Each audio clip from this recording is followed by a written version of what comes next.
Kabaddi coaching అదంతా finish చేసుకొని పల్లవి, Charan car దగ్గరకొస్తూ ఉంటారనమాట. రోడ్ క్రాస్ చేసి. ఇక పల్లవి రోడ్ క్రాస్ చేసి ఇవతలకొస్తుంది. చరణ్ కూడా రోడ్ క్రాస్ చేయబోతూ ఉంటాడు. ఇక ఎదురుగా ఒక కారొచ్చి కావాలని చరణ్‌ని గుద్దేసి వెళ్ళిపోతుందనమాట కార్ స్పీడ్‌గా.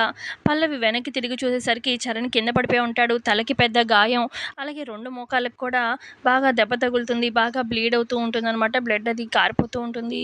ఇక పల్లవి వెనక్కి చూసి అయ్యో! యాండి అనుకుంటూ గబగబా వచ్చి చరణ్‌ని లేపి హాస్పిటల్‌కి తీసుకెళ్తుందనమాట పల్లవి. ఇక హాస్పిటల్‌లో ఐసీయూలో ట్రీట్మెంట్ అది జరుగుతూ ఉంటుంది చరణ్‌కి. ఇక ఇంట్లో వాళ్ళందరికీ ఫోన్ చేసి చెప్తుంది పల్లవి. ఇక హాస్పిటల్‌కి అందరూ హుటాహుటిన వస్తారనమాట. ఇటు ప్రసాదరావు, సుమలత, అక్షిత, చంటి, చందు, బామ్మ అందరూ వస్తారు హాస్పిటల్‌కి. ఏంటి నా బిడ్డకి, నా కొడుక్కి ఏమైందమ్మా పల్లవి? వాడికి యాక్సిడెంట్ అవ్వడం ఏంటి? అని చెప్పి అలా ప్రసాదరావు అంటూ ఉంటే ఇటు సుమలత కూడా ఏడుస్తూ ఉంటుంది. అప్పుడు పల్లవి అదే మామయ్య మేము ఇలాగా కబడ్డీ కోచింగ్ అది ఫినిష్ చేసుకొని రోడ్ క్రాస్ చేసి ఇటు వచ్చాము. ఎవరో కావాలనే చరణ్‌ని గుద్దేసి వెళ్ళిపోయారు. నేను వెనక్కి తిరిగి చూసేసరికి తలకి, ఒళ్ళంతా కూడా రక్తపు మడుగులో పడున్నాడు చరణ్. నాకేం చేయాలో అర్థం కాలేదు. అసలు ఇది ఎవరు చేశారో అర్థం కాలేదు. కానీ కావాలని గుద్దేసి ఎళ్లారని మాత్రం అర్థమవుతుంది. అసల ఆయన అలా చూస్తుంటే నాకు చాలా భయం వేస్తుంది మామయ్య.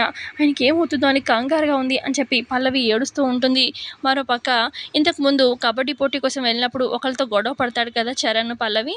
ఇక వాళ్ళే కావాలని ఇటు చరణ్‌కి యాక్సిడెంట్ చేస్తారనమాట. మనకి వెనకాల బ్యాక్‌గ్రౌండ్‌లో చూపిస్తూ ఉంటారు అతనిని. సో, ఇంతే అండి ప్రోమోలో చూపిచ్చింది. మరి పల్లవి ఎలా చరణ్ మళ్ళీ ఆడేలా చేస్తుంది ఏంటనేది చూద్దాము. మరి ఈ రకంగా అయినా చరణ్ పల్లవిని అర్థం చేసుకుంటాడేమో చూద్దాము. సో, నచ్చితే ప్రోమో లైక్ చేయండి. Thanks for watching.